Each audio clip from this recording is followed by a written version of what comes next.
మరో అంతరిక్ష ప్రయోగానికి రెడీ అయింది ఇస్రో. వరుస విజయాలతో దూసుకెళ్తున్న ఇస్రో మరో కమర్షియల్ ప్రోగ్రామ్ కి సిద్ధమవుతుంది. ఫాల్కన్ 9 తో జీసాట్ N2 ఉపగ్రహాన్ని నింగిలోకి పంపనుంది. ఇందుకోసం ఫస్ట్ టైం ఎలన్ మస్క్ కు చెందిన స్పేస్ ఎక్స్ సంస్థ సహాయం తీసుకోనుంది.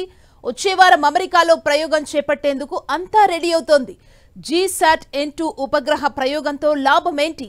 ఇస్రో స్పేస్ ఎక్స్ సహకారం ఎందుకు తీసుకుంటున్నట్లు?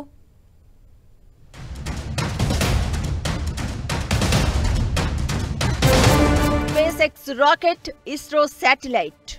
ఫాల్కన్ 9 రాకెట్ తో నింగిలోకి భారీ ఉపగ్రహం. విమానాల్లో ఇంటర్నెట్ సేవల కోసం ఇస్రో ప్రయోగం. వరుస విజయాలతో దూసుకెళ్తున్న ఇస్రో మరో పెద్ద ప్రయోగానికి సిద్ధమవుతోంది. ఇందుకోసం ఎలన్ మస్క్ కు చెందిన స్పేస్ ఎక్స్ సంస్థ తయారు చేసిన ఫాల్కన్ 9 రాకెట్ ను ఉపయోగించనుంది ఇస్రో. భారీ ఉపగ్రహాన్ని నింగిలోకి పంపేందుకు ఫాల్కన్ 9 రాకెట్ ను యూజ్ చేయనుంది. భారీ సైజ్ రాకెట్ కోసం స్పేస్ ఎక్స్ తో ఇస్రో కీలక ఒప్పందం చేసుకుంది. ఇస్రో స్పేస్ ఎక్స్ మధ్య వాణిజ్య ఒప్పందాల్లో ఇదే మొదటి ప్రయోగం. అమెరికాలోని ఫ్లోరిడాలో ఉన్న కేప్ కెనరీవాల్ స్పేస్ ఫోర్స్ స్టేషన్ నుంచి లాంచ్ చేయనున్నారు. జీసాట్ N2 లేదా జీసాట్ 20 గా పిలిచే ఈ ఉపగ్రహం భారత్లో ఇన్-ఫ్లైట్ ఇంటర్నెట్ సేవలను అందించనుంది. ప్రస్తుతానికి దేశంలో విమానాల్లో ఇంటర్నెట్ యాక్సెస్ పై బ్యాన్ ఉంది. ఈ సేవలను అందిస్తున్న ఎయిర్లైన్స్ కూడా భారత గగనతలం మీదుగా ప్రయాణించే సమయంలో వాటిని నిలిపివేయాలి.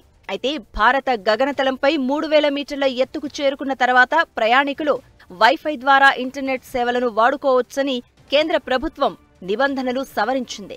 ఈ నేపథ్యంలో జీసాట్ N2 ఉపగ్రహాన్ని ప్రయోగిస్తే ఇన్-ఫ్లైట్ ఇంటర్నెట్ సేవలు పొందే అవకాశం ఉంటుంది.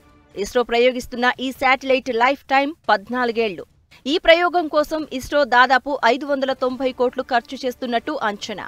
భారీ ఉపగ్రహాలను కక్షలోకి చేర్చాలంటే ఇస్రో తన సొంత ప్రయోగ వాహనం మార్క్ 3 రాకెట్ను రంగంలోకి దించుతుంది.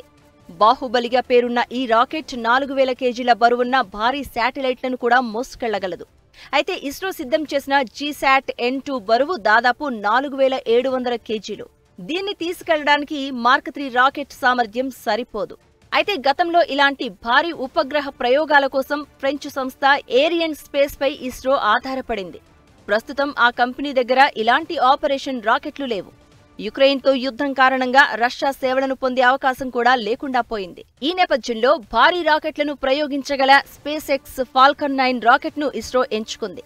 ఇతర దేశాలకు చెందిన శాటిలైట్లను అంతరిక్షంలోకి పంపిస్తూ భారీగా ఆర్జిస్తున్న ఇస్రో ఇప్పుడు స్పేస్ ఎక్స్ ద్వారా తన శాటిలైట్ను రోదసిలోకి పంపించేందుకు రెడీ అవ్వడం ఇంట్రెస్టింగ్ గా మారింది.